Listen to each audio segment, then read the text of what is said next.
Halo, penonton setia Jeritan Hati. Selamat datang kembali di channel yang akan menguras emosi kita semua. Cerita kita kali ini datang dari Hanum. Bayangkan rasanya, setelah berjuang menyelesaikan studi S2 di universitas terbaik di Indonesia, di hari wisuda yang seharusnya menjadi hari paling membanggakan, tidak ada satupun keluarga dari suaminya yang hadir. Ya, kalian tidak salah dengar. Mertuanya, Bu Dewi, dan adik iparnya, Fahmi, justru lebih memilih pergi liburan mewah ke Bali. Dan yang paling menyakitkan, suaminya sendiri, Dias, tega ikut pergi meninggalkan Hanum sendirian di hari bahagianya. Mereka pikir Hanum hanyalah mesin ATM yang bisa diremehkan dan diabaikan begitu saja. Tapi mereka salah besar. Ini adalah kisah tentang bagaimana Hanum akhirnya berhenti mengirim uang sepeser pun dan pergi dari hidup mereka. Membuat mereka semua tersadar siapa sebenarnya yang telah mereka sia-siakan. Siapa yang sudah standby dan siap dibuat gregetan maksimal sama kelakuan Bu Dewi dan Fahmi? Yang tim Hanum, mana suaranya? Biar kita makin akrab, jangan lupa, tekan tombol like dan subscribe channel Jeritan Hati sekarang juga, ya. Dan, absen dulu yuk. Aku mau sapa kalian satu-satu. Langsung penuhi kolom komentar. Tulis, nama kamu, asal kota kamu, dan ketik, hadir. Contoh, Rani, Jakarta, hadir. Sudah? Kalau sudah, kita langsung masuk ke ceritanya. Langit sore itu terasa begitu cerah bagi Hanum.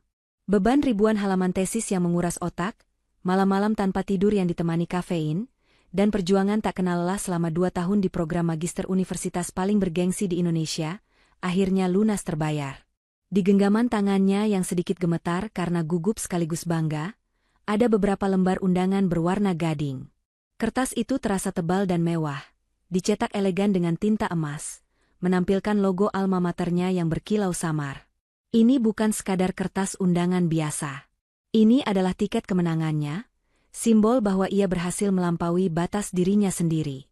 Ia melangkah masuk rumah megah yang notabene turut ia bantu cicil setiap bulannya, rumah di mana suaminya, Dias, tinggal bersama ibu dan adiknya yang manja. Di ruang tengah, pemandangan kontras yang sudah menjadi santapan sehari-hari langsung menyambutnya. Bu Dewi, sang ibu mertua, sedang asyik bersandar di sofa empuk, kakinya selonjoran di atas meja, menonton sinetron favoritnya dengan volume kencang. Di karpet tebal berbulu di bawahnya, Fahmi, adik iparnya yang baru saja resmi drop out dari kuliah semester 3 karena malas, sedang tengkurap sambil scrolling ponsel dengan ekspresi bosan yang kentara. Dias, suaminya, duduk di kursi tunggal, tampak lelah setelah pulang bekerja, namun wajahnya langsung sedikit terangkat melihat kedatangan Hanum. Hanya sedikit, tapi cukup bagi Hanum untuk menumbuhkan harapan. Hanum menarik napas dalam-dalam, mencoba mengabaikan aura negatif dan hawa dingin yang selalu ia rasakan menusuk tulang setiap kali berada di dekat Bu Dewi dan Fahmi. Ia memutuskan untuk fokus pada Dias. Dengan senyum tertahan yang menyimpan sejuta harap, ia mendekati suaminya, menyodorkan satu lembar undangan itu dengan gerakan yang hampir sakral. Dias menerimanya, alisnya terangkat. Ia membaca deretan nama dan gelar yang tertera. Sebuah decak kagum kecil lolos dari bibirnya, mengakui ini adalah pencapaian besar. Hanum merasa sedikit kelegaan hangat menjalari dadanya. Setidaknya, suaminya mengerti. Ia kemudian berbalik, memberikan undangan lain kepada Bu Dewi dengan sikap paling santun yang bisa ia kumpulkan. Bu Dewi mengambil kertas itu tanpa mengalihkan pandangannya sedikitpun dari layar televisi. Ia hanya melirik sekilas undangan itu, seolah sedang memeriksa brosur diskon yang tidak menarik.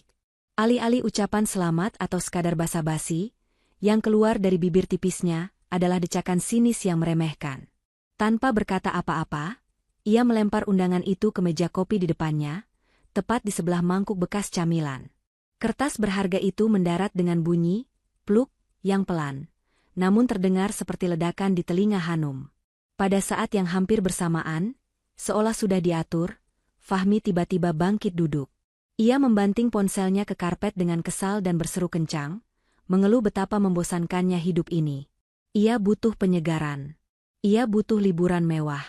Matanya yang licik langsung tertuju pada Hanum, tatapan yang selalu Hanum kenali sebagai sinyal tuntutan finansial. Fahmi berkata ia sudah melihat paket liburan fantastis ke sebuah villa private pool di Bali. Ia merengek seperti anak kecil berusia 7 tahun, padahal tubuhnya sudah dewasa, mengatakan ia stres berat di rumah dan butuh healing secepatnya.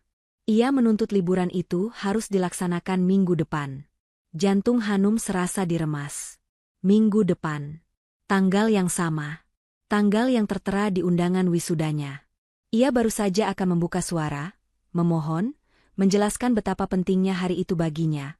Namun suara tajam Bu Dewi mendahuluinya, memotong brutal semua kalimat yang sudah tersusun di kepala Hanum. Bu Dewi tertawa mengejek, tawa yang kering dan penuh racun. Ia akhirnya memutar tubuhnya menghadap Hanum, menatapnya dari atas ke bawah. Ia mulai membandingkan. Apa pentingnya sebuah wisuda? Menurutnya, itu hanya acara formalitas konyol yang membosankan. Hanya berdiri berjam-jam di bawah terik matahari, memakai topi aneh dan baju pinjaman, lalu mendengarkan pidato panjang yang membuat mengantuk. Buang-buang waktu, buang-buang tenaga, dan buang-buang uang untuk sewa baju toga. Ia menatap Hanum dengan pandangan menghina, seolah gelar S2 Hanum dari universitas terbaik itu tidak ada apa-apanya dibandingkan tuntutan liburan sang putra kesayangan yang gagal kuliah. Dengan suara lantang, Bu Dewi menyatakan dukungannya pada Fahmi. Liburan keluarga, katanya, jauh lebih penting untuk menjaga kebersamaan dan kesehatan mental Fahmi. Ia bahkan menyindir Hanum dengan pedas, mengatakan bahwa Hanum yang katanya sudah pintar dan bergelar magister itu seharusnya mengerti arti prioritas keluarga. Prioritas, bagi Bu Dewi, adalah kebahagiaan mutlak Fahmi. Dunia Hanum seakan runtuh berkeping-keping. Langit cerah yang ia rasakan tadi kini berubah menjadi mendung paling kelam. Ia tidak meminta pesta perayaan yang meriah. Ia tidak meminta hadiah mewah. Ia hanya meminta kehadiran. Ia menatap nanar pada Dias, suaminya, satu-satunya harapannya. Mencari satu pembelaan. Mencari satu kata saja dari bibir pria itu yang akan mengatakan bahwa wisuda istrinya adalah hal penting. Tapi Dias hanya membeku. Ia terdiam 1000 bahasa. Wajahnya pias, bibirnya terkatup rapat, matanya bergerak gelisah antara tatapan menuntut ibunya dan tatapan memohon istrinya. Ia terjebak. Dan dalam keheningan yang menyesakan itu, Hanum tahu ia telah kalah telak. Dias tidak membela. Dias tidak memilihnya. Fahmi bersorak penuh kemenangan. Ia langsung mengambil kembali ponselnya. Kali ini dengan semangat 45, sibuk mencari harga tiket pesawat dan memamerkan foto-foto villa mewah yang akan mereka tempati. Bu Dewi tersenyum puas, bibirnya menyunggingkan senyum kemenangan, lalu kembali fokus ke layar televisi. Seolah-olah Hanum dan undangan wisudanya kini adalah dua hal paling tidak penting di ruangan itu. Hanum berdiri mematung di tengah ruang keluarga. Nafasnya terasa sesak. Undangan di meja kopi itu, yang kini ternoda remah-remah camilan, terasa seperti sebuah tamparan keras di wajahnya. Perjuangannya selama 2 tahun terasa sia-sia, direndahkan, dan dilecehkan oleh orang-orang yang seharusnya menjadi pendukung utamanya. Ia sadar, di rumah ini, pencapaiannya bukanlah sebuah kebanggaan. Pencapaiannya adalah ancaman bagi kemalasan Fahmi dan gangguan bagi zona nyaman Bu Dewi. Dan suaminya hanyalah bayangan pengecut yang tak mampu melindunginya. Malam itu, kamar tidur Hanum dan Dias terasa seperti penjara beku. Udara di dalamnya sesak dan dingin, padahal pendingin ruangan tidak dinyalakan. Sejak drama memuakkan di ruang tengah tadi sore, Hanum memilih mengunci diri. Ia hanya duduk di depan meja rias. Namun bukan wajahnya yang ia pandangi di cermin. Tatapannya kosong, tertuju pada pantulan kebaya modern berwarna mint lembut dan jubah toga hitam yang tergantung rapi di balik pintu lemari. Benda-benda itu seharusnya menjadi simbol kebanggaan, saksi bisu perjuangannya. Namun kini, semua itu terasa seperti kostum konyol untuk sebuah pertunjukan sirkus yang penontonnya sudah memutuskan pulang sebelum acara dimulai. Hanum mendengar suara pintu kamar dibuka dengan sangat pelan. Langkah kaki Dias terdengar ragu-ragu, syarat akan rasa bersalah yang kental. Hanum tidak menoleh. Ia sudah terlalu lelah untuk memulai pertengkaran, dan hatinya terlalu sakit untuk sekadar meluapkan amarah. Dias berdiri terpaku di belakangnya, tak berani menyentuh. Ia tahu, ia telah gagal total melindungi perasaan istrinya. Ia melihat pantulan punggung Hanum yang bergetar samar, menahan tangis yang tak kunjung pecah. Keheningan di antara mereka begitu pekat, hanya terisi oleh suara jarum jam dinding yang terasa menusuk gendang telinga.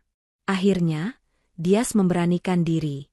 Ia mencoba meraih bahu Hanum, namun Hanum refleks menghindar, seolah sentuhan itu akan membuatnya terbakar. Dias tergagap. Ia mencoba merangkai kata pembelaan, mengatakan ia tidak bermaksud begitu, ia hanya terkejut, ia hanya bingung. Hanum akhirnya memutar kursinya. Wajahnya pucat, matanya bengkak dan merah, namun kering. Air matanya seolah sudah habis terkuras di kamar mandi beberapa jam lalu. Disinilah Hanum memohon. Bukan sebagai istri yang menuntut haknya, tapi sebagai seorang perempuan yang meminta pengakuan atas kerja kerasnya. Ia menegaskan tidak peduli lagi pada Bu Dewi atau Fahmi. Ia hanya butuh Dias. Ia memohon dengan suara lirih yang nyaris putus asa, agar dia setidaknya hadir menemaninya. Satu orang saja di auditorium besar itu yang ia kenali, yang tulus bangga padanya. Hanum mengingatkan Dias tentang malam-malam ia begadang mengerjakan tesis sambil tetap memastikan kebutuhan rumah terpenuhi. Ia mengingatkan Dias tentang bagaimana ia harus membagi otak antara belajar statistik rumit dan mengurus transferan bulanan untuk Bu Dewi dan Fahmi. Aku nggak minta perayaan, Mas. Aku nggak minta hadiah. Aku cuma minta kamu duduk di sana. Cuma itu, lirih Hanum, suaranya pecah di akhir kalimat. Melihat kehancuran total di mata istrinya, sisi kemanusiaan Dias yang selama ini tumpul oleh dominasi ibunya, akhirnya terusik. Ia merasa seperti monster. Ia berlutut, meraih kedua tangan Hanum dan menggenggamnya erat. Kali ini Hanum tidak menolak. Dias bersumpah. Ia berjanji akan datang. Ia akan mengantar Hanum, duduk di barisan keluarga, merekam momen saat nama Hanum dipanggil, dan menjadi orang pertama yang bertepuk tangan. Ia meminta Hanum untuk mengabaikan drama ibu dan adiknya. Aku akan bilang ke ibu, aku harus menemanimu. Ini hari pentingmu, sayang. Aku janji, aku pasti datang.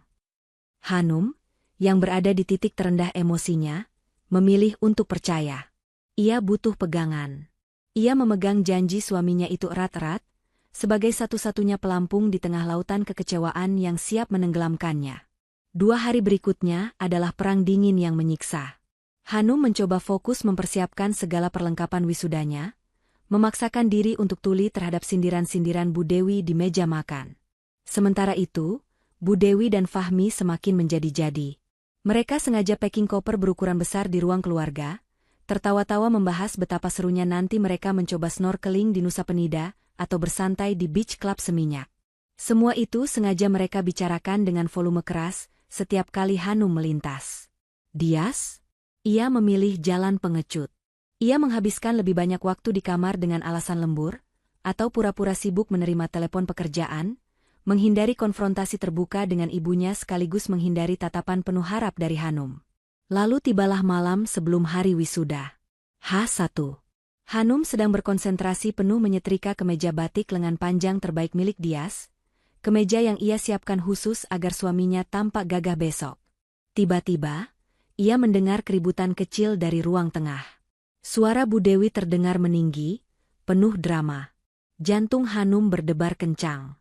Ia mematikan setrikaannya, berjalan pelan mendekati pintu kamar, mendengarkan dengan waspada. Bu Dewi sedang melancarkan serangan pamungkasnya pada Dias. Ia menggunakan senjata andalannya, air mata buaya dan sumpah serapah emosional. Ia menuduh dia sudah berubah sejak menikah, sudah lupa pada ibu yang melahirkannya. Oh, jadi kamu lebih pilih acara si Hanum itu daripada nganterin ibu? Kamu tega lihat ibu liburan cuma berdua sama Fahmi? Kalau ibu kenapa-kenapa di sana gimana? Hah? Fahmi, sang provokator ulung, segera menimpali. Nadanya jauh lebih menusuk, penuh ejekan sinis. Ya iyalah, Bu, Mas Dias kan sekarang sudah jadi anggota ISTI. Ikatan Suami Takut Istri. Sudah dikasih hati sama Hanum, sekarang minta jantung. Dia lupa siapa yang nyuapin dia dari kecil. Suami takut istri. Kalimat itu adalah racun paling mematikan bagi ego Dias. Hanum mendengar suaminya membantah, tapi suaranya lemah dan ragu. Bukan gitu, Bu, tapi Hanum kan? Tapi Hanum apa? Bentak Bu Dewi, suaranya melengking. Dia itu istri. Tugasnya nurut sama suami, dan suami nurut sama ibunya. Ini ibu. Ibu kamu. Lagian dia udah S2, harusnya makin pintar otaknya, bukan makin manja minta ditemani wisuda kayak anak TK. Malu-maluin. Terjadi jeda hening yang menyiksa. Hanum menahan napas di balik pintu, tangannya terkepal erat, mendoakan sisa keberanian apapun yang mungkin masih dimiliki suaminya. Tolong, Mas. Jangan. Tolong, sekali ini saja, perjuangkan aku. Kemudian, terdengar helaan napas berat Dias. Suara kekalahan yang telak. Iya, Bu. Dias ikut ke Bali besok. Tubuh Hanum luruh seketika. Ia bersandar di dinding, kakinya lemas. Janji yang ia pegang erat-erat itu kini hancur berkeping-keping. Pelampungnya bocor, dan ia benar-benar tenggelam dalam lautan keputusasaan. Pagi buta di hari wisudanya. Pukul 5 pagi. Hanum terbangun bukan karena alarm merdu yang ia siapkan, melainkan karena suara berisik roda koper diseret di lantai keramik di luar kamar. Matanya terbuka perlahan, menatap langit-langit kamar yang masih gelap. Ia bangkit, membuka pintu kamar. Di ruang depan yang remang-remang, ia melihat pemandangan paling menyakitkan yang pernah ia saksikan. Bu Dewi dan Fahmi sudah rapi dengan pakaian liburan mereka yang mencolok, wajah mereka berseri-seri penuh antisipasi. Dan di samping mereka, berdiri suaminya, Dias. Pria itu sudah menggendong tas ransel besar. Ia tidak memakai kemeja batik yang telah Hanum setrika dengan penuh cinta tadi malam. Ia memakai kaos polo santai berwarna biru cerah. Mata Dias bertemu dengan mata Hanum yang kosong. Hanya sedetik. Dias langsung membuang muka, tak sanggup menahan tatapan terluka dan kecewa yang menusuk jantungnya. Ia pura-pura sibuk memeriksa layar ponselnya. Ayo, Mas. Nanti telat ke bandara. Seru Fahmi riang, sambil membuka pintu depan lebar-lebar. Hanum, kata Dias pelan, suaranya parau, masih tanpa menoleh. Aku terpaksa. Ibu. Hanum tidak menjawab. Ia hanya diam, mematung seperti pilar garam. Ah, sudahlah. Drama, potong Bu Dewi, tidak sabar. Ia menarik lengan Dias. Ayo cepat. Taksi online-nya sudah nunggu di depan. Nanti macet. Mereka bertiga melangkah keluar pintu, menyeret koper-koper mereka. Tawa cekikikan Fahmi yang sudah tidak sabar untuk foya-foya terdengar samar, lalu menghilang bersamaan dengan tertutupnya pintu depan. Hanum masih berdiri di tempat yang sama. Sendirian. Di rumah yang sepi. Di hari wisudanya. Ia menoleh ke kamarnya, menatap kebaya dan toga yang tergantung kaku. Janji telah dilanggar. Hati telah dihancurkan. Mereka benar-benar pergi. Mereka memilih Bali. Dan suaminya, Dias, telah memilih untuk tidak memilihnya. Pukul 6:30 pagi. Hanum memandang pantulan wajahnya di cermin meja rias. Matanya bengkak, menyisakan jejak merah yang samar-samar masih terlihat meski sudah ia lapisi dengan concealer tebal. Rumah itu sunyi senyap. Keheningan yang ditinggalkan oleh suara roda-roda koper yang diseret terburu-buru tadi pagi terasa jauh lebih bising daripada teriakan Bu Dewi semalam. Keheningan itu menjerit, mengejeknya. Ia sendirian. Benar-benar sendirian di hari terpenting dalam hidup akademisnya. Ia meraih kebaya berwarna mint itu. Kainnya terasa dingin di tangannya. Ia memakainya perlahan, merasakan setiap inci kain itu menempel di kulitnya. Biasanya, Dias akan membantunya memasang resleting di bagian punggung. Tapi hari ini, Hanum harus memutar lengannya dengan kikuk, berjuang sendiri menarik resleting itu inci demi inci hingga ke atas. Rasanya seperti sedang menutup peti mati untuk hatinya sendiri. Ia memesan taksi online. Ironis. Keluarga suaminya pergi ke bandara dengan taksi online untuk berfoya-foya, dan ia pergi ke wisudanya juga dengan taksi online dalam kesendirian yang menyakitkan. Sepanjang perjalanan, pemandangan di luar jendela kaca terasa buram. Bukan karena hujan, tapi karena air mata yang lagi-lagi menggenang di pelupuknya, mengancam akan merusak riasan yang sudah ia poles dengan susah payah. Ia melihat keluarga-keluarga lain di mobil yang berbeda, penuh tawa, membawa buket bunga besar, balon-balon, dan kotak-kotak kado. Setiap tawa yang ia lihat terasa seperti tamparan baru di wajahnya. Auditorium universitas sudah riuh rendah. Atmosfer kebahagiaan terasa begitu kental, hampir membuatnya tercekik. Ia berjalan melewati lautan manusia yang berbahagia, merasa seperti hantu yang tak terlihat. Ia menemukan tempat duduknya di barisan wisudawan. Di sebelahnya, seorang wisudawati sedang tertawa sambil menerima panggilan video dari neneknya yang tidak bisa hadir. Di seberang sana, seorang wisudawan pria sedang dirapikan dasinya oleh sang ayah yang tampak sangat bangga. Hanum menunduk, memegang erat ujung jubah toganya, berharap bisa menghilang. Ia sengaja mengaktifkan mode pesawat di ponselnya. Ia tidak sanggup. Ia tidak sanggup melihat jika ada, atau justru tidak ada, pesan, selamat, dari Dias. Ketiadaan pesan akan sama menyakitkannya dengan pesan berisi alasan palsu. Upacara dimulai. Pidato-pidato sambutan terdengar berdengung di telinganya, hanya numpang lewat. Ia seperti robot, berdiri saat disuruh berdiri, duduk saat disuruh duduk. Pikirannya melayang jauh, membayangkan pesawat yang ditumpangi suaminya mungkin sedang mengudara di atas lautan, membawanya semakin jauh dari tanggung jawab, semakin jauh darinya. Puncak kehancuran emosionalnya terjadi saat nama-nama mulai dipanggil. Genggamannya pada selempang cum laude yang tersampir di bahunya mengerat. Lalu, gilirannya tiba. Namanya menggema di seluruh ruangan megah itu. Hanum Adisti, Magister Teknik, lulus dengan predikat pujian tertinggi. Tepuk tangan terdengar. Beberapa di antaranya mungkin tulus, kebanyakan hanya formalitas. Kaki Hanum terasa seperti jeli, namun ia memaksanya melangkah. Satu langkah demi satu langkah menuju panggung kehormatan.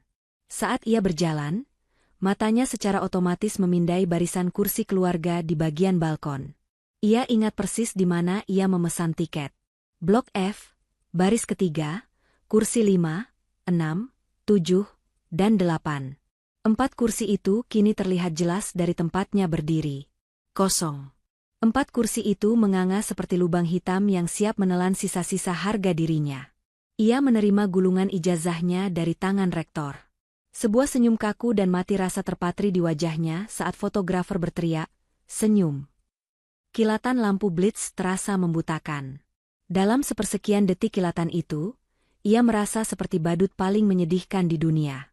Ia menuruni panggung, berjalan kembali ke tempat duduknya dengan tatapan kosong. Namun, langkahnya terhenti. Seorang pria parubaya yang sangat rapi, mengenakan setelan jas abu-abu paling mahal yang pernah Hanum lihat, berdiri di lorong dekat kursinya, seolah sengaja menunggunya. Pria itu tersenyum tenang dan profesional. Hanum mengenali wajah itu dari puluhan rapat online dan presentasi proposal tesisnya. Dia adalah Pak Gunawan, Managing Partner dari Visitek Capital, salah satu firma modal ventura terbesar di Asia Tenggara. "Selamat atas kelulusannya, Ibu Hanum," sapa pria itu dengan suara bariton yang tenang, mengulurkan tangannya. Hanum, masih sedikit bingung, menyambut jabat tangan itu. "Pak Gunawan, Bapak ada di sini?" Pak Gunawan tersenyum lebih lebar. "Tentu saja. Saya tidak mungkin melewatkan hari kelulusan dari otak di balik presentasi tesis paling brilian yang saya lihat dalam 5 tahun terakhir. Saya duduk di barisan tamu VVIP Rektorat."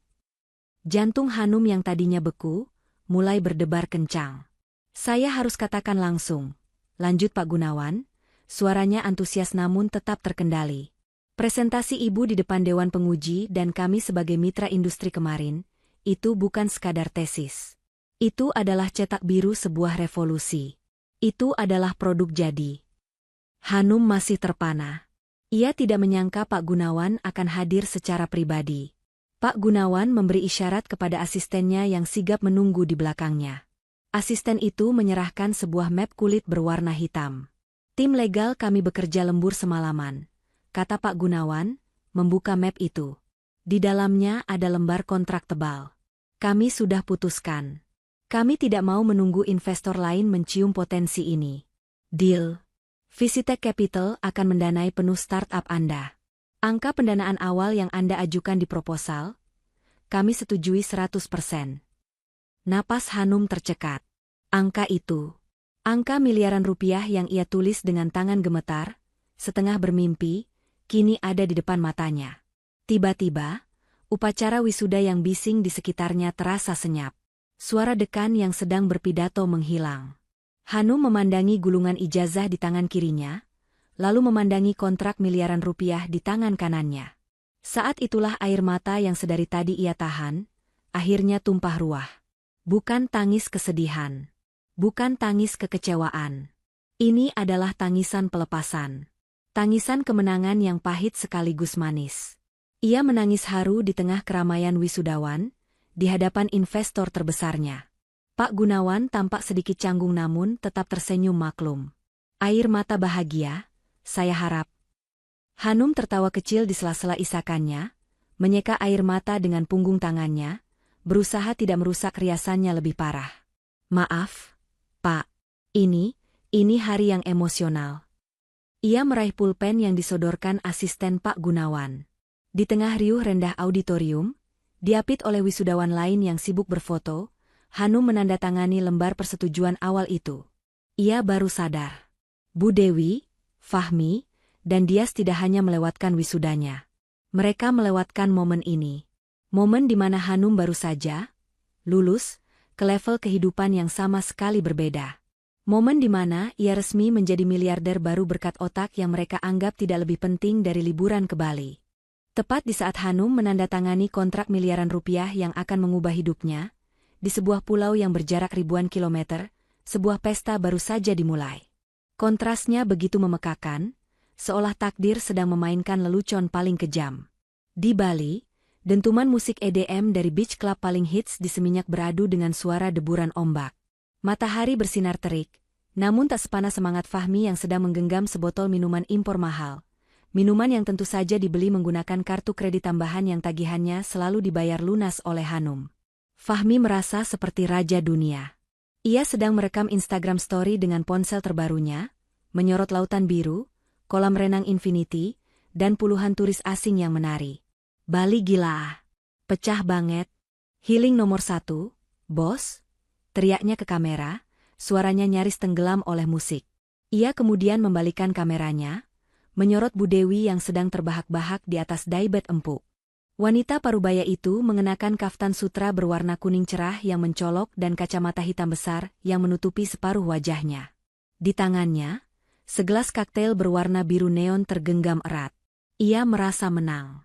Ia telah membuktikan bahwa kemauannya adalah hukum mutlak di keluarga itu. Ia telah sukses menyelamatkan Dias dari cengkeraman istri yang dianggapnya sok pintar dan pembangkang. Gimana, Bu? Mantap, kan? Daripada di Jakarta, panas-panasan, dengerin pidato orang gak penting, ledek Fahmi, sengaja memancing.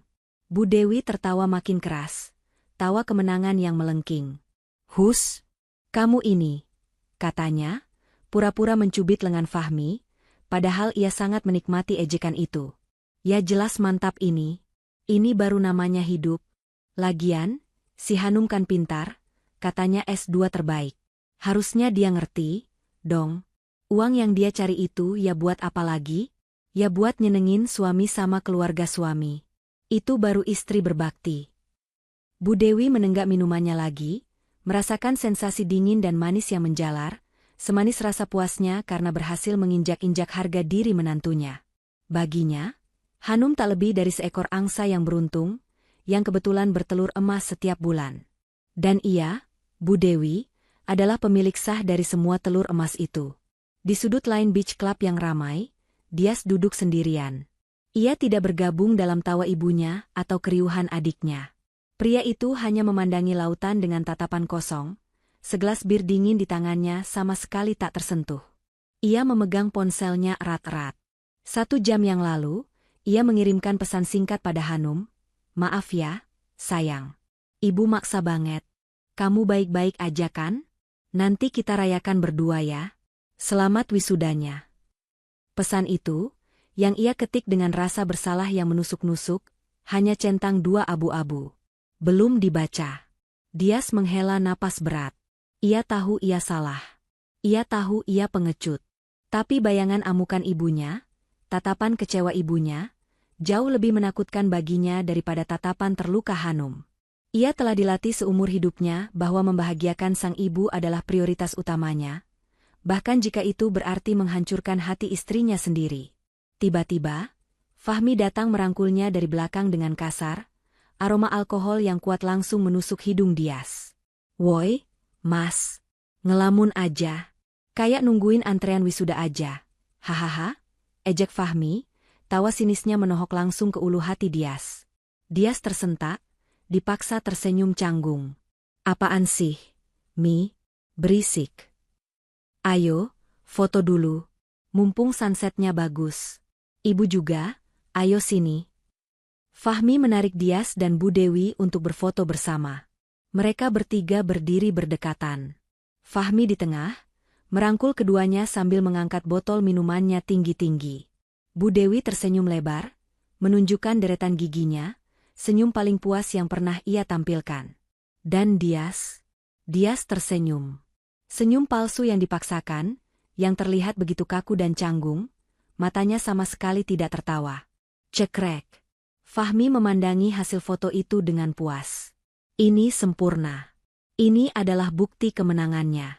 Ia tidak hanya mengunggahnya ke Instagram Story yang akan hilang dalam 24 jam. Tidak. Ini terlalu berharga. Ia mengunggahnya sebagai postingan permanen di feed Instagramnya. Ia mengetikkan caption dengan jempolnya yang lincah, caption yang ia susun khusus untuk menyindir Hanum, dimanapun wanita itu berada. Liburan keluarga lebih penting dari apapun. Yang lain, minggir dulu. Bali Life Family First Healing. Di Jakarta, Hanum baru saja tiba kembali di rumah yang kosong dan dingin. Ia baru saja selesai rapat singkat pertama dengan tim inti yang ia rekrut diam-diam selama ini, membahas langkah cepat setelah pendanaan turun. Jubah toga dan kebayanya sudah terlipat rapi di dalam kotak. Kontrak bernilai miliaran itu tersimpan aman di dalam tas kerjanya. Adrenalin dari penandatanganan kontrak mulai surut, digantikan oleh rasa lelah fisik dan mental yang luar biasa. Ia menyalakan ponselnya, keluar dari mode pesawat. Notifikasi berhamburan masuk. Puluhan ucapan selamat dari teman-teman kuliahnya, beberapa dari dosen, dan satu dari Pak Gunawan.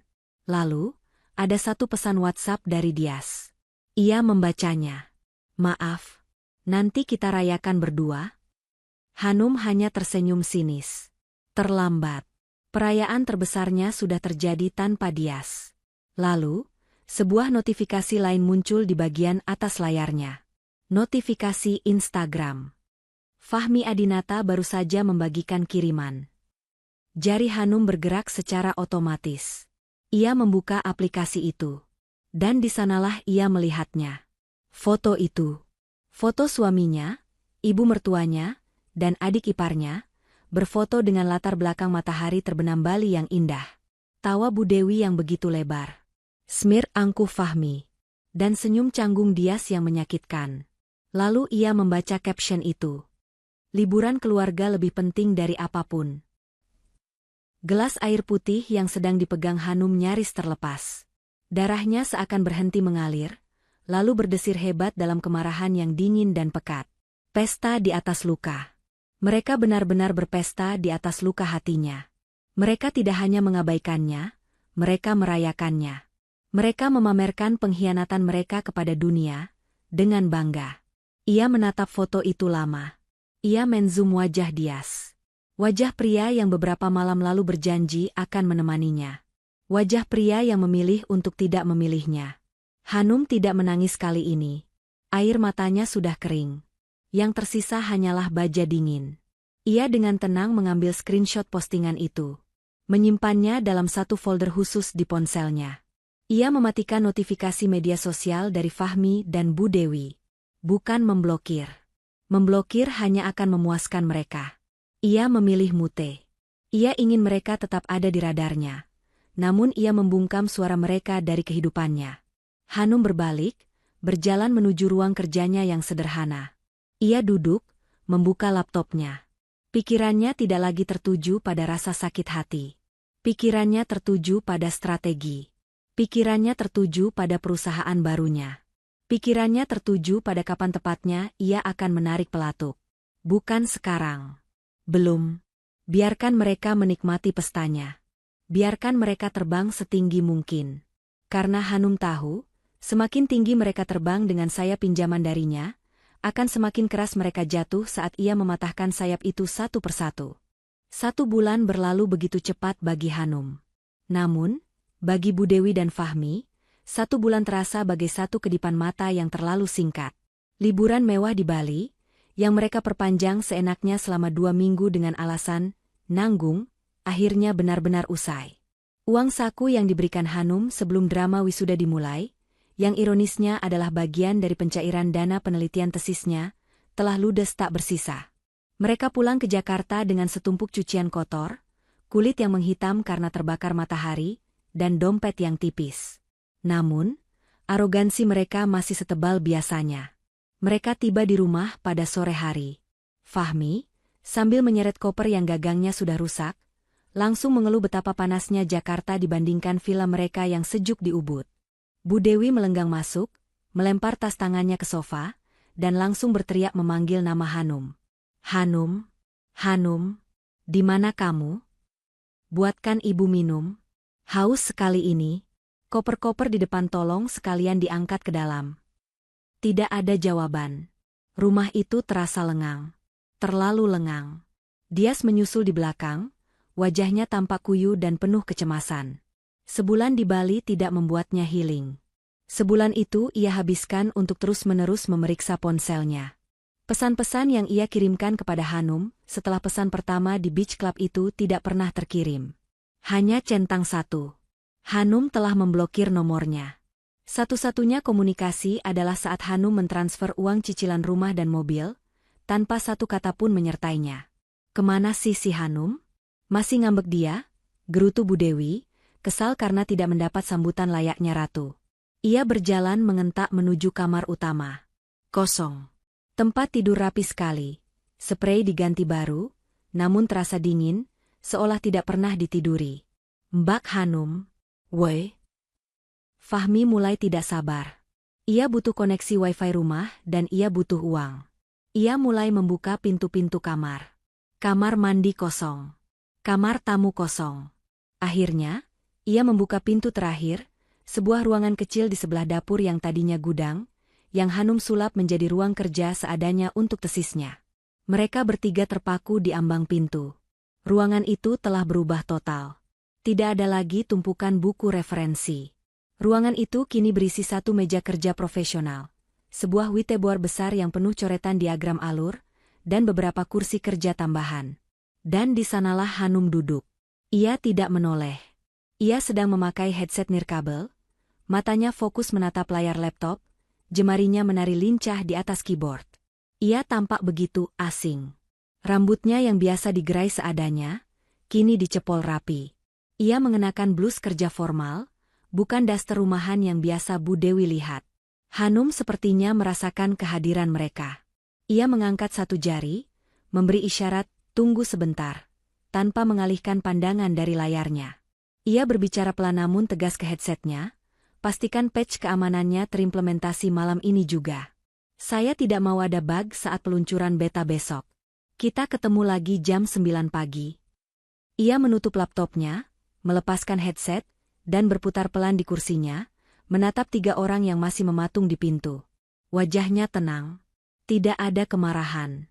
Tidak ada kesedihan. Tidak ada senyum. Hanya ekspresi datar dan profesional yang biasa ia pakai saat berdebat dengan dosen pengujinya. Oh, sudah pulang. Sapanya singkat. Suaranya dingin, seolah menyapa rekan kerja yang kebetulan bertemu di lobi.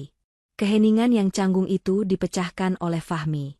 Ia sudah di puncak kekesalannya. Ia tidak peduli dengan drama, kantor-kantoran, kakak iparnya. Mbak Hanum, aku minta uang. Cepat. HP-ku yang lama rusak. Kecebur di laut pas main jet ski. Aku butuh ganti yang baru, yang paling canggih, sekalian buat upgrade. Bu Dewi segera menimpali, nadanya menuntut. Dan uang belanja bulanan mana? Ini sudah tanggal berapa? Kamu sengaja ya nahan-nahan uang? Kamu pikir kami pulang gak butuh makan? Ibu minta bulan ini dobel. Kemarin ibu pakai uang pribadi ibu banyak banget buat beli oleh-oleh lukisan perak buat arisan. Hanum mendengarkan rentetan tuntutan itu dengan tenang. Ia menghela napas pendek. Ia tidak memandang Fahmi atau Bu Dewi. Pandangannya tertuju lurus pada Dias, yang sedari tadi hanya menunduk, menghindari kontak mata. "Mas Dias," panggil Hanum. Suaranya tetap datar. Dias terkejut namanya dipanggil. Ia mengangkat wajahnya dengan gugup. "Tolong dengarkan baik-baik." Hanum mengambil ponselnya. Ia mengetik sesuatu dengan cepat, lalu menekan tombol kirim. Tring. Ponsel di saku celana Dias bergetar. Getaran itu terasa seperti sengatan listrik. Tangannya gemetar saat merogoh saku. Ia membuka pesan WhatsApp yang baru saja masuk. Dari Hanum.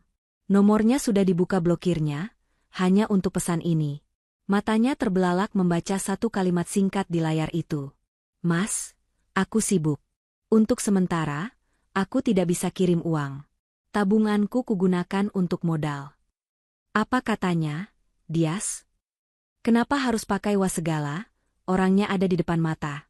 Sentak Bu Dewi, tidak sabar. Ia mencoba merebut ponsel dari tangan Dias. Dias mundur selangkah, wajahnya pucat pasi. Ia menatap Hanum, matanya memancarkan ketidakpercayaan dan kepanikan.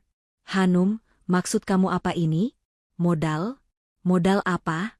Kamu bercanda, kan?" Hanum berdiri dari kursinya. Ia merapikan blusnya. "Aku tidak bercanda, Mas. Perusahaanku butuh dana operasional penuh. Seluruh tabungan pribadiku sudah kuinvestasikan ke sana. Termasuk semua dana darurat dan pos-pos yang biasanya aku alokasikan untuk." Hanum berhenti sejenak, matanya menatap tajam ke arah Bu Dewi dan Fahmi, untuk hal-hal yang tidak produktif.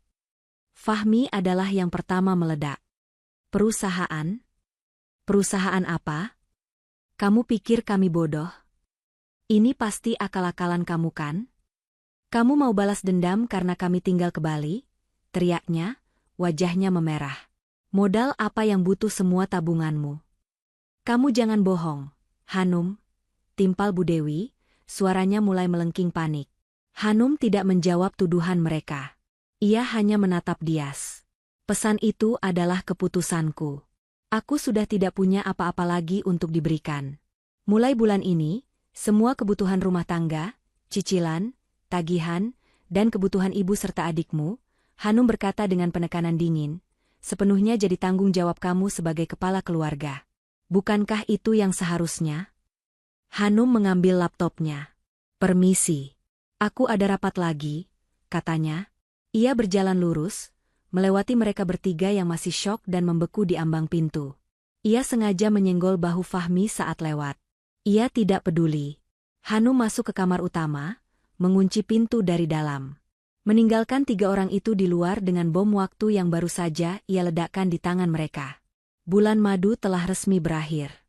Minggu pertama setelah ledakan bom, "Aku sibuk," dari Hanum. Suasana di rumah itu masih dipenuhi arogansi dan penyangkalan. Gedoran keras di pintu kamar Hanum pada malam hari, yang kini selalu terkunci rapat dari dalam, menjadi ritual baru Bu Dewi. "Hanum, kamu jangan kurang ajar ya. Buka pintunya. Kamu sengaja mau bikin ibu mati kelaparan? Kamu mau jadi menantu durhaka?" teriaknya, suaranya melengking memenuhi lorong. Namun, di balik pintu itu, tidak ada jawaban. Hanum seolah akan menjadi tuli. Ia hanya keluar kamar saat rumah sepi, saat yang lain mungkin sedang menonton televisi dengan volume keras, hanya untuk mengambil air minum atau ke kamar mandi, lalu kembali mengunci diri. Fahmi masih meremehkan. Ia menganggap ini semua adalah drama murahan seorang wanita yang sedang ngambek berat. "Halah, paling drama aja itu sih Mbak," katanya sinis kepada Dias, sambil bersantai di sofa. Dia kan baru wisuda, otaknya lagi penuh teori. Nanti juga kalau uangnya habis buat perusahaan-perusahaan, halunya itu, dia keluar minta maaf ke ibu. Fahmi masih dengan percaya diri menunggu kiriman uang untuk membeli ponsel barunya. Ia yakin, gertakan Hanum tak akan bertahan lebih dari 3 hari. Dias adalah yang paling menderita dalam diam. Ia terjebak di tengah. Ia malu pada ibunya karena tak bisa langsung menaklukkan Hanum. Ia takut pada ancaman Hanum yang terasa begitu dingin dan nyata. Ia mencoba jalur lembut. Malam-malam, ia akan duduk bersandar di depan pintu kamar yang terkunci itu, membujuk dengan suara lirih. "Sayang, Hanum, bukain pintunya, dong. Kita bicara baik-baik. Aku minta maaf soal Bali. Tapi ibu butuh uang belanja. Fahmi juga. Bujukannya selalu bertemu dengan keheningan yang mematikan. Memasuki minggu kedua, penyangkalan itu mulai berganti menjadi iritasi akut. Keran itu benar-benar mulai mengering. Bu Dewi mengamuk di dapur. Stok daging Wagyu premium di freezer habis. Beras organik yang biasa ia konsumsi menipis. Stok camilan impor Fahmi ludes. Dias, istrimu itu benar-benar sudah gila. Kamu lihat ini, ibu harus makan apa? Telur ceplok lagi? Kamu sebagai suami itu harusnya tegas. Ambil alih semua kartunya. Paksa dia, omel Bu Dewi di meja makan. Dias hanya bisa menunduk. Wajahnya kecut. Gajinya sendiri, yang selama ini hanya ia gunakan untuk bensin, rokok, dan jajan pribadinya, kini harus ia gunakan untuk membeli beras, telur, dan token listrik yang tiba-tiba berbunyi nyaring di tengah malam. Ia terpaksa memberi ibunya uang tunai dari dompetnya sendiri. Jumlahnya tak seberapa, hanya seperempat dari yang biasa Hanum berikan. Cuma segini? Pekik Bu Dewi, matanya melotot melihat beberapa lembar ratusan ribu itu. Ini buat beli skincare ibu aja kurang. Dias hanya bisa diam, menelan ludah. Rasa malu karena tidak mampu memenuhi ekspektasi ibunya terasa membakar harga dirinya. Pukulan telak pertama diterima oleh Fahmi. Hari itu, dengan sisa arogansi yang ia miliki, ia pergi ke mall paling mewah di Jakarta. Ia sudah mantap memilih ponsel flagship terbaru yang harganya setara motor. Dengan gaya angkuh, ia menyodorkan kartu kredit suplemen berwarna hitam, kartu sakti yang selama ini ia gesek tanpa batas, yang terhubung langsung ke rekening Hanum. Kasir muda itu menggesek kartu. Sekali. Gagal. 2 kali. Gagal. Jaringannya jelek banget sih. Gerutu Fahmi, mulai kesal. Kasir itu mencoba sekali lagi di mesin yang berbeda. Sebuah tulisan merah muncul di layar monitor. Maaf, Mas. Kata kasir itu dengan suara pelan, takut-takut. Kartunya ditolak. Wajah Fahmi memerah padam. Orang-orang di antrean belakangnya mulai berbisik. Apa maksudmu ditolak? Coba lagi. Kartu itu unlimited. Bentaknya, panik. Kasir itu menggeleng. Bukan, Mas. Di sini keterangannya, card suspended by primary holder. Kartunya ditangguhkan oleh pemegang kartu utama. Dunia Fahmi runtuh. Ditangguhkan. Hanum benar-benar melakukannya. Ia memblokir kartu saktinya. Dengan rasa malu yang tak tertahankan, ia membanting ponsel demo itu ke meja dan lari keluar dari toko, mengabaikan panggilan si kasir. Ia pulang ke rumah, membanting pintu depan begitu keras hingga guci pajangan di sudut ruangan nyaris jatuh. Mbak Hanum sialan. Kurang ajar. Beraninya dia permalukan aku. Teriaknya histeris, melempar dompetnya ke dinding. Malam itu, di minggu ketiga, realitas pahit mulai menghantam mereka semua tanpa ampun. Dias, yang sedang mencoba tidur di sofa ruang tengah, karena kamarnya dikunci Hanum, terus-menerus mengecek ponselnya. Email dari bank masuk. Peringatan pertama pembayaran cicilan mobil mewah mereka, yang menggunakan nama Hanum, telah jatuh tempo 3 hari lalu. Jumlahnya sangat besar. Gaji dia sebulan penuh bahkan tidak cukup untuk menutupinya. Tiba-tiba, ia teringat sesuatu. Rumah. Rumah ini juga dicicil Hanum. Jantung Dias berdebar kencang. Ia lari ke kamar Hanum, menggedor pintu jauh lebih keras dari biasanya. Kali ini bukan bujukan, melainkan kepanikan. Hanum, buka. Hanum, cicilan mobil, dan rumah. Gimana ini? Kamu bayar, kan? Hanum, jangan main-main. Tidak ada jawaban. Dia semakin panik. Ia berlari ke ruang kerja Hanum, tempat istrinya itu biasa mengurung diri. Ia menggedor pintu gudang itu. Hanum, kamu di dalam, kan? Fahmi dan Bu Dewi ikut terbangun. Ada apa lagi sih, Dias? Berisik. Cicilan mobil jatuh tempo. Desis Dias, wajahnya pucat pasi. Fahmi mendobrak pintu ruang kerja itu. Pintu terbuka. Ruangan itu kosong. Laptop Hanum tidak ada. Whiteboard bersih. Kursi-kursi tambahan hilang. Ruangan itu kembali menjadi gudang yang hampa. Mereka bertiga berlarian ke kamar utama. Dias mengambil kunci cadangan yang ia simpan di laci tersembunyi. Dengan tangan gemetar, ia membuka pintu kamar. Kosong. Lemari pakaian terbuka. Semua pakaian kerja Hanum, tas-tasnya, perhiasannya, bahkan perlengkapan mandinya, hilang. Yang tersisa hanyalah beberapa daster lama dan pakaian rumahan yang sudah kusam. Hanum tidak mengunci diri di kamar. Hanum sudah pindah. Dia sudah pergi. Pesan singkat, "Aku sibuk," itu kini memiliki makna baru yang menakutkan. Hanum tidak sedang ngambek di kamar sebelah. Dia sedang sibuk di luar sana, entah di mana, membangun dunianya sendiri, setelah dengan sengaja memutus semua tali yang menopang kehidupan mewah mereka. Keran itu tidak hanya kering. Pipanya telah dipotong dan dicabut paksa dari sumber mata airnya. Kepanikan yang meletus di ruang kamar yang kosong itu bukanlah kepanikan biasa. Itu adalah jeritan horor dari 3 orang yang baru menyadari jaring pengaman mereka telah robek dan mereka sedang terjun bebas tanpa parasut. Pergi. Dia benar-benar pergi. Dias meraung, suaranya syarat keputusasaan. Ia membanting pintu lemari yang kosong itu hingga berdebam keras. Ia menyambar ponselnya, menekan nomor Hanum berulang kali. Hasilnya sama. Nomor yang Anda tuju tidak dapat dihubungi. Tentu saja. Diblokir. Bu Dewi, untuk pertama kalinya, tidak berteriak. Wajahnya pucat pasi, bibirnya bergetar. Ia terduduk lemas di tepi tempat tidur yang dulu ditiduri Hanum. Aroma parfum mahal Hanum yang samar-samar masih tercium di bantal kini terasa seperti aroma ancaman. "Terus cicilan-cicilan itu gimana, Dias?" tanyanya lirih, suaranya gemetar. Arogansinya lenyap, digantikan ketakutan murni seorang parasit yang inangnya baru saja mati. Fahmi adalah yang paling histeris. Ia tidak peduli soal rumah atau cicilan. Ia peduli pada gaya hidupnya. Sialan, kurang ajar. Terus aku gimana? Kartu kreditku diblokir. Aku nggak punya uang. Aku mau jalan-jalan pakai apa? Mobil ditarik? Nggak mungkin. Ia mondar-mandir seperti binatang terkurung, meninju-ninju udara. Dias, dalam kabut kepanikannya, mencoba menelepon kantor tempat Hanum pernah magang, teman-teman S2-nya yang ia kenali sekilas, bahkan dosen pembimbingnya yang ia temukan di website kampus. Nihil. Hanum telah menghapus jejaknya dengan rapi. Ia seperti hantu. Hari-hari berikutnya adalah neraka. Rumah megah itu kini terasa seperti istana berhantu yang menunggu runtuh. Makanan mereka adalah mie instan sisa di dapur.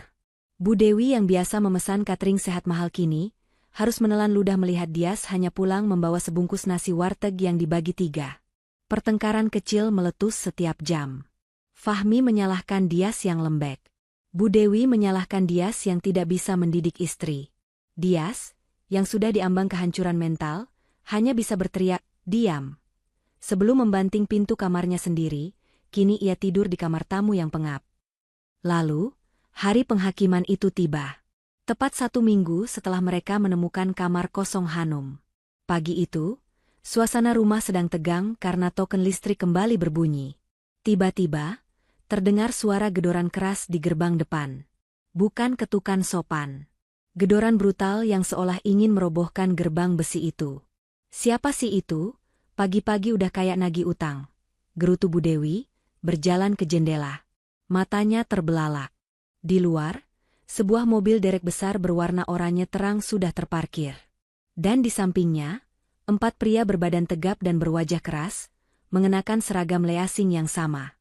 "Dias, Fahmi, itu," pekik Bu Dewi, suaranya tercekat. Dias dan Fahmi berlari ke depan. Salah satu pria itu, pemimpinnya, memegang surat perintah. "Kami dari perusahaan pembiayaan.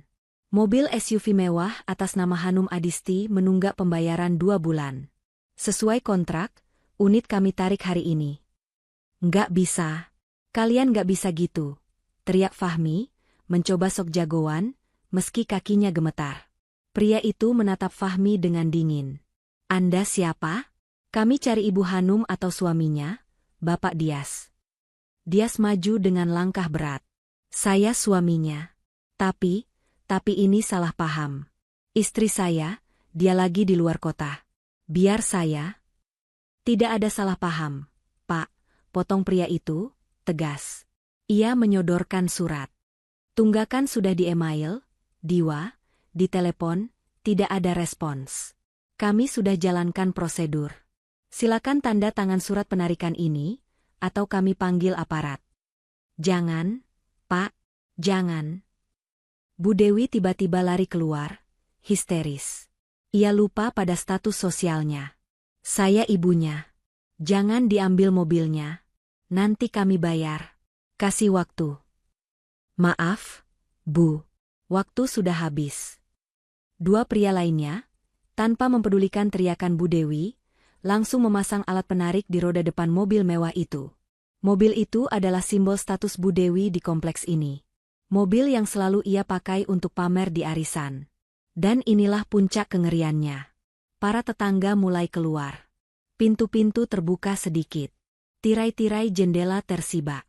Para tetangga yang selama ini iri dengan kemewahan rumah itu, kini menonton pertunjukan drama paling memalukan itu dengan mata terbelalak dan senyum tertahan. Mereka melihat Bu Dewi yang angkuh kini menangis-nangis di depan gerbang.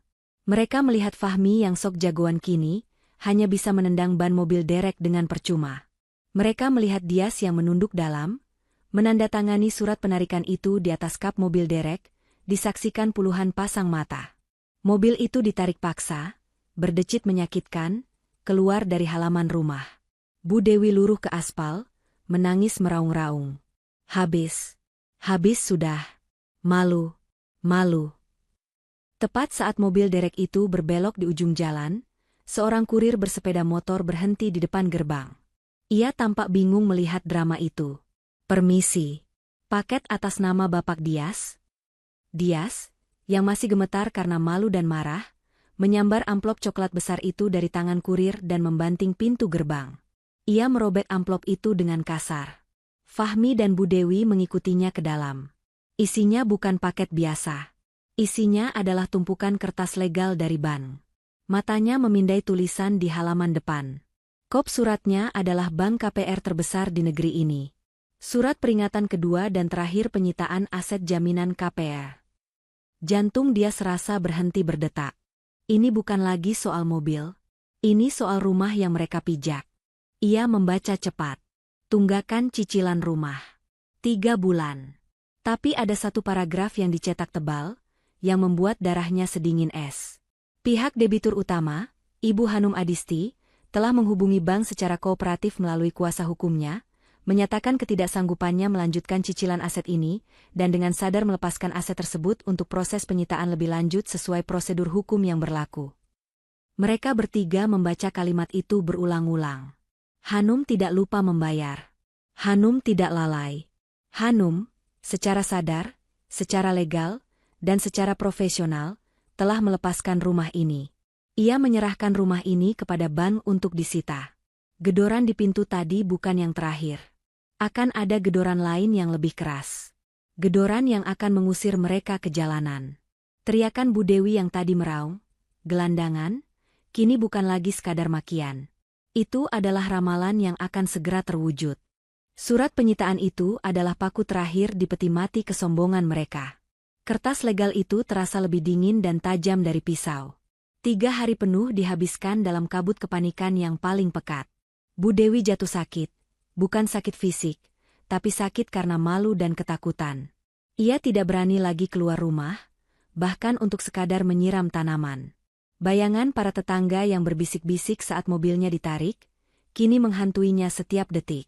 Fahmi, yang biasanya paling berisik, kini lebih banyak diam, wajahnya pucat.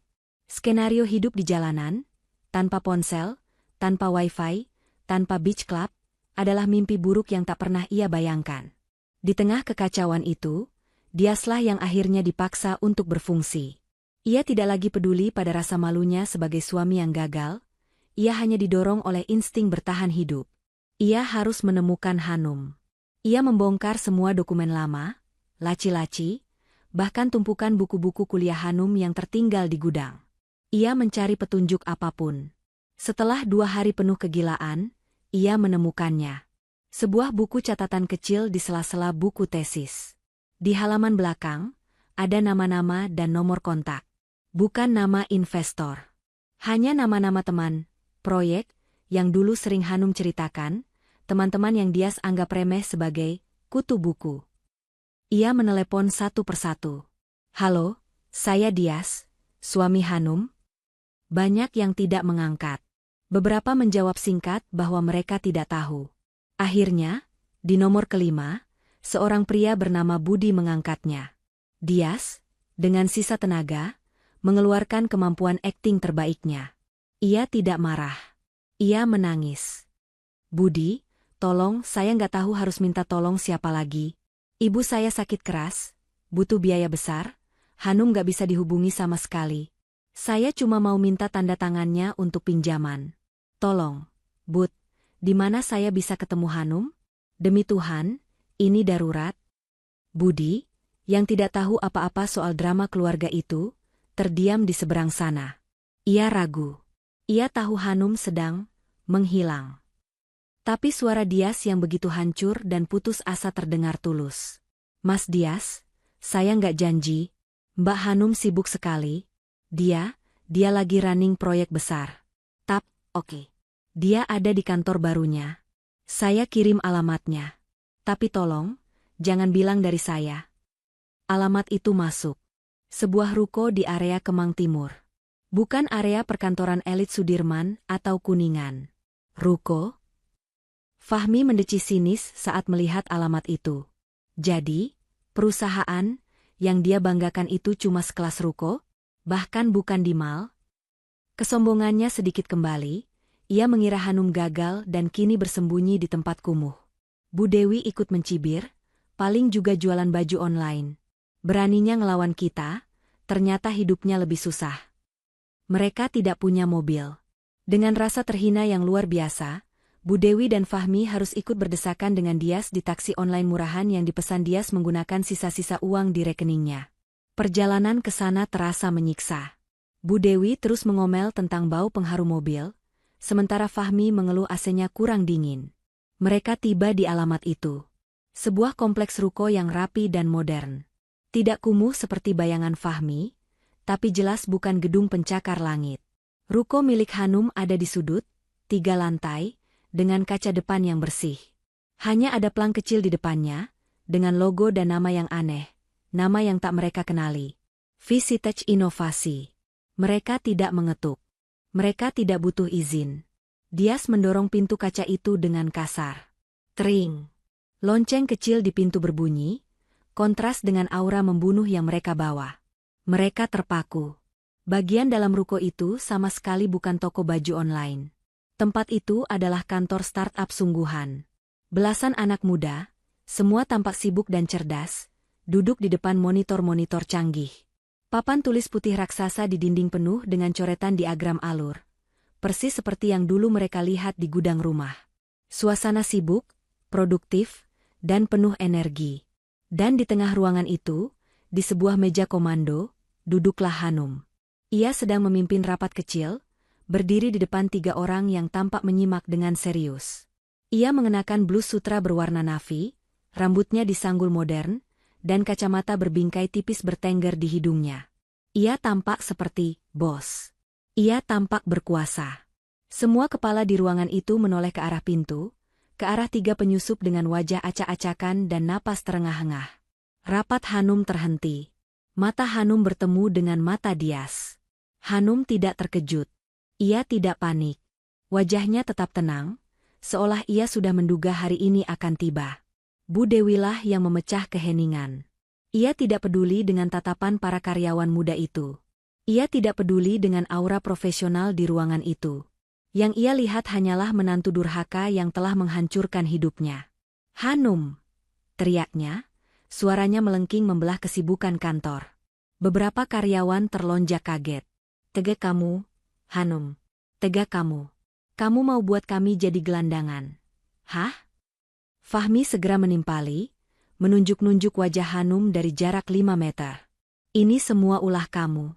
Mobil ditarik, rumah mau disita. Kamu sengaja kan? Balikin semua uang kami." Suasana tegang seketika. Para karyawan saling berpandangan, bingung dan takut. Han Sumanum mengangkat satu tangannya dengan tenang. Bukan ke arah keluarganya, ke arah timnya. Teman-teman, maaf, katanya, suaranya jernih dan tegas. Kalian bisa lanjutkan breakdown fitur tadi di ruang rapat atas. Beri saya waktu 15 menit. Timnya, meski penasaran, segera mengangguk patuh. Baik, Mbak. Mereka mengemasi laptop mereka dan berjalan menaiki tangga spiral di sudut ruangan, meninggalkan Hanum sendirian berhadapan dengan 3 predator yang terluka itu. Setelah pintu di lantai atas tertutup, Hanum akhirnya berbalik, menyandarkan pinggulnya ke meja komandonya. Ia menyilangkan tangan di dada. Ia menatap mereka satu persatu. Bu Dewi yang gemetar karena marah. Fahmi yang memasang wajah beringas. Dan Dias, yang berdiri paling belakang, pucat pasi, hancur, dan tampak paling menyedihkan. Sudah selesai teriak-teriaknya? Tanya Hanum. Suaranya dingin, tanpa emosi. Pertanyaan dingin Hanum, sudah selesai teriak-teriaknya? Menggantung di udara ruko yang tegang. Pertanyaan itu tidak mengandung ketakutan, hanya kelelahan dan ketegasan yang menusuk.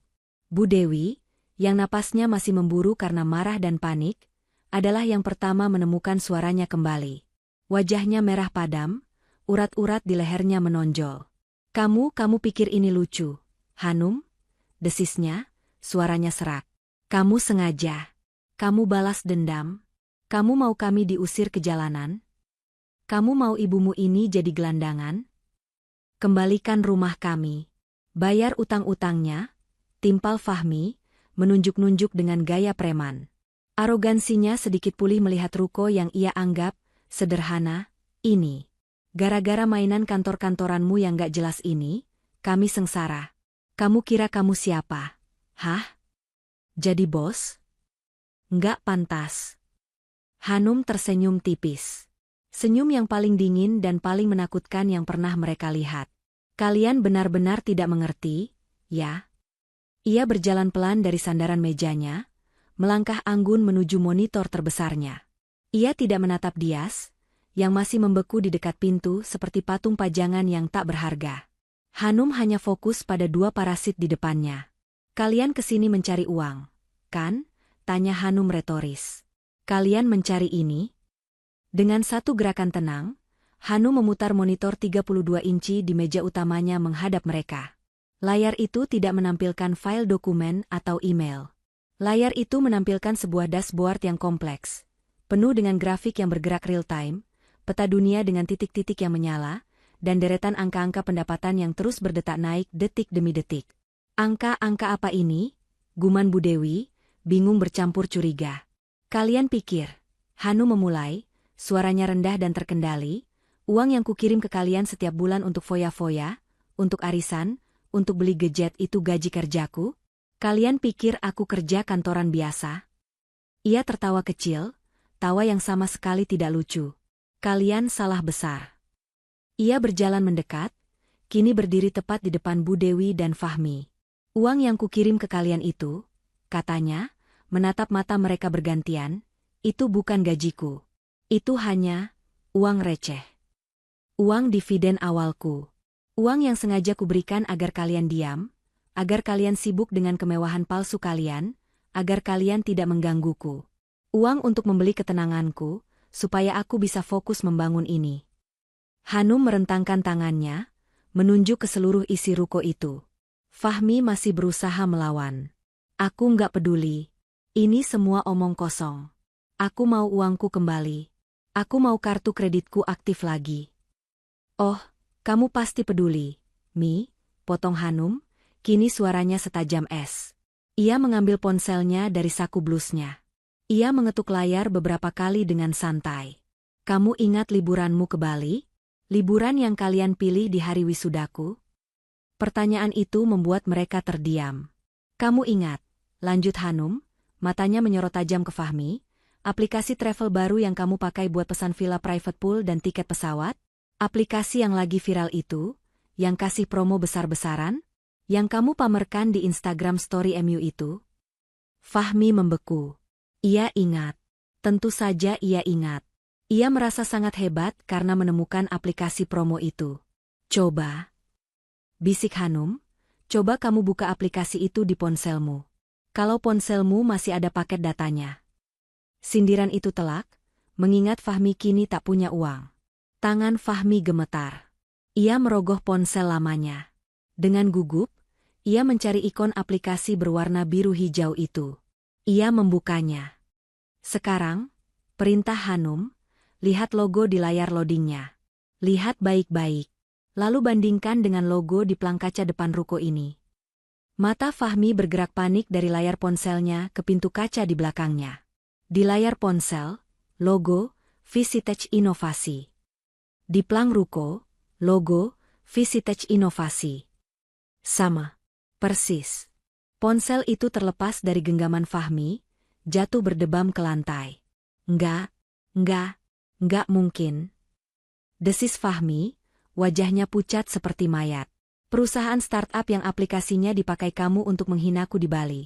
Kata Hanum, setiap katanya adalah paku yang menancap di peti mati mereka. Itu perusahaanku.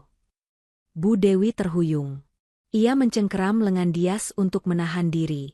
Tapi Hanum belum selesai. Puncak dari semua ini belum ia lepaskan. Kalian pikir, katanya lagi, kali ini suaranya bergetar oleh emosi yang akhirnya meluap, aku kuliah S2 susah payah, berdarah-darah untuk apa? Untuk pamer toga yang kalian abaikan itu? Untuk selembar kertas ijazah? Ia berjalan cepat ke sudut ruangannya. Di sana, tergantung sebuah foto berbingkai elegan yang tidak mereka sadari. Bukan foto wisuda Hanum memakai toga. Itu adalah foto Hanum, dengan kebaya mint yang sama, sedang menjabat tangan seorang pria parubaya yang sangat karismatik, Pak Gunawan, di lobi auditorium. Kalian tahu apa yang terjadi di hari wisudaku? Teriak Hanum, air mata kini menggenang di matanya, tapi ini air mata kemarahan, bukan kesedihan. Hari di mana kalian sibuk tertawa di beach club. Hari di mana kalian pamer sunset di Instagram. Wisuda yang kalian lewatkan itu, Hanum menunjuk foto itu, bukan cuma wisuda kelulusanku. Itu adalah hari di mana investor terbesarku, pria di foto itu, menemuiku langsung setelah upacara. Itu adalah hari di mana beliau menandatangani kontrak pendanaan miliaran rupiah, setelah melihatku mempresentasikan tesisku. Tesis yang menjadi dasar dari perusahaan ini. Hanum berbalik menatap mereka bertiga. Hancur. Kalian tidak hanya melewatkan upacara kelulusanku. Katanya, suaranya kini kembali dingin membeku. Kalian melewatkan hari kelahiranku sebagai miliarder. Kalian melewatkan wisudaku yang sebenarnya. Keheningan yang pecah setelah itu lebih memekakan daripada teriakan Bu Dewi tadi. Bu Dewi luruh. Ia benar-benar terduduk di lantai, tatapannya kosong. Fahmi bersandar ke dinding, kakinya lemas. Dan Dias akhirnya menatap Hanum, dan di mata suaminya itu, Hanum tidak melihat penyesalan. Ia melihat ketakutan, dan untuk pertama kalinya, ia melihat kekaguman yang terlambat. Kenyataan itu menghantam mereka bertiga dengan kekuatan badai kategori 5. Ruko yang mereka anggap remeh ternyata adalah pusat kendali dari sebuah kerajaan digital. Tawa sinis yang mereka lemparkan di Bali ternyata dibiayai oleh aplikasi yang diciptakan oleh otak wanita yang sedang mereka hina. Dan wisuda yang mereka abaikan ternyata adalah hari penobatan seorang ratu baru, yang terjadi tepat di depan mata mereka yang buta. Lantai keramik ruko yang dingin terasa menampar wajah Bu Dewi yang kini luruh tak berdaya. Ia tidak lagi berteriak. Ia hanya menangis. Tangisan yang berbeda. Bukan tangisan manipulatif yang biasa ia gunakan pada Dias. Ini adalah tangisan putus asa yang kering dan menakutkan, tangisan seseorang yang sadar bahwa ia telah salah bertaruh dan kehilangan segalanya. Fahmi, si mulut besar yang angkuh, kini hanya bisa bersandar lemas di dinding. Matanya kosong menatap lantai, tangannya yang gemetar memegangi kepalanya yang pusing. Dunianya yang penuh foya-foya baru saja menguap di depan matanya. Di tengah kehancuran dua parasit itu, Dias akhirnya bergerak. Pria yang selama ini membeku di dekat pintu itu melangkah maju. 1 langkah. 2 langkah. Langkahnya berat, seolah kakinya terbuat dari timah. Ia tidak menatap ibunya yang menangis di lantai. Ia tidak peduli pada adiknya yang hancur. Matanya terkunci pada Hanum. Ia sampai di depan Hanum. Wajahnya adalah kanvas kehancuran. Penuh rasa bersalah, malu, ketakutan, dan kekaguman yang datang terlambat. Ia tidak mencoba menyentuh Hanum. Ia tahu ia tak berhak. Hanum. Suaranya pecah, lebih mirip bisikan orang sekarat. Hanum, maafkan aku. Ia berlutut. Suami yang selalu pasif itu, yang selalu berdiri di belakang ibunya, kini berlutut di depan istrinya, di tengah kantor startup milik istrinya. Aku salah besar. Aku bodoh, Hanum. Aku nggak tahu. Aku nggak pernah tahu. Air mata mengalir deras di pipinya. Tolong, Hanum, beri aku kesempatan. Aku bisa berubah. Tolong jangan tinggalkan aku. Ini adalah pemandangan yang paling menyentuh sekaligus paling memuakan yang Hanum saksikan. Inilah pria yang ia cintai, kini hancur di kakinya, memohon sesuatu yang telah ia buang sebulan yang lalu. Hanum menatap suaminya yang berlutut. Penuh luka. Penuh ketegasan. Kamu tahu apa yang paling kuingat di hari wisudaku, Mas? Tanya Hanum, suaranya kembali tenang, namun kali ini bergetar oleh luka yang dalam. Bukan foto mereka di Bali. Bukan kursi kosong yang kusiapkan untukmu.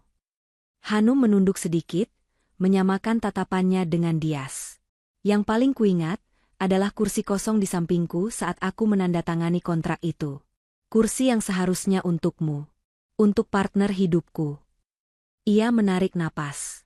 Mereka, Hanum menunjuk Bu Dewi dan Fahmi dengan dagunya. Mereka memilih Bali. Itu pilihan mereka. Tapi kamu memilih untuk tidak memilihku. Hanum berbalik, berjalan ke mejanya. Ia membuka laci. Bu Dewi dan Fahmi, yang mendengar gerakan itu, sedikit mengangkat kepala mereka. Mata mereka yang putus asa memancarkan harapan terakhir. Sebuah cek? Selembar uang? Hanum mengeluarkan sebuah amplop coklat. Bukan amplop tebal berisi uang. Amplop tipis. Ia kembali ke hadapan Dias, yang masih berlutut. Ia menyodorkan amplop itu. Berdiri, Mas. Kamu tidak perlu berlutut di depanku. Kamu hanya perlu berdiri di sampingku. Dan kamu gagal. Tangan Dias gemetar hebat saat menerima amplop itu. Ia membukanya. Isinya bukan surat cerai, seperti yang ia takutkan. Isinya, 1 lembar tiket pesawat. 1 arah. Ke luar negeri. Dan sebuah brosur program studi profesional 1 tahun di bidang manajemen teknologi, bidang yang relevan dengan pekerjaan Dias yang selama ini biasa-biasa saja. Dias menatap Hanum, wajahnya penuh kebingungan yang total. Hanum, ini apa? Aku berhenti mengirim uang agar mereka tersadar, kata Hanum, menunjuk mertua dan adiknya dengan tatapan sedingin es. Dan aku sudah pergi dari hidup mereka. Rumah itu, katanya langsung pada Bu Dewi, akan tetap disita. Bank sudah memprosesnya atas persetujuanku. Silakan nikmati kehidupan yang harus kalian bayar sendiri. Bu Dewi terisak lebih keras. Lalu, Hanum kembali fokus pada Dias. Tatapannya melunak, hanya sepersekian derajat, namun cukup. Tapi untukmu, kata Hanum pelan, aku memberimu pilihan. Pilihan yang tidak mereka punya. Pilihan yang sama denganku dulu, belajar. Hanum menunjuk tiket itu. Itu tiketmu. Uang kuliahmu sudah kubayar lunas. Anggap itu pesangon, atau beasiswa dariku. Pergi. Belajar. Lulus. Dias menatap tiket di tangannya, lalu menatap Hanum. Cari wisuda MU sendiri, Mas, bisik Hanum. Buktikan kamu layak. Bukan padaku, tapi pada dirimu sendiri. Buktikan kamu bisa menjadi pria yang memilih dirimu sendiri, sebelum kamu bisa memilih orang lain. Hanum meraih tas kerjanya di atas meja. Ia merapikan blusnya. Rapatnya di lantai atas sudah menunggu. Kapan-kapan, lanjut Hanum, kalau kamu sudah lulus, dan kita tidak sengaja bertemu lagi, mungkin kita bisa minum kopi. Sebagai 2 orang yang setara. Hanum melangkah. Ia berjalan melewati Dias yang masih mematung, memegang tiket penentu hidupnya. Ia berjalan melewati Fahmi yang membatu di dinding. Ia berjalan melewati Bu Dewi yang menangis tanpa suara di lantai. Di pintu kaca ruko, ia berhenti sejenak, namun tidak menoleh ke belakang. Satu hal lagi, katanya pada mereka, atau mungkin pada angin. Selamat tinggal. Hanum mendorong pintu itu, melangkah keluar. Sinar matahari sore yang cerah langsung menyambut wajahnya. Ia tidak membalas dengan kemiskinan atau hinaan. Ia membalas dengan kesuksesan yang tak terjangkau. Ia menutup pintu selamanya bagi parasit, dan memberikan kesempatan penebusan bukan pengampunan, bagi ia yang masih punya harapan. Hanum menekan tombol lift, menuju rapat berikutnya. Ia telah lulus. Pesan moral. Jangan pernah meremehkan nilai seseorang hanya karena ia memilih diam dan berbakti. Bisa jadi, di balik ketenangannya, ia sedang membangun istananya sendiri, dan mempersiapkan wisuda yang akan membuatmu tersadar bahwa kamu bahkan tidak ada di dalam daftar undangannya.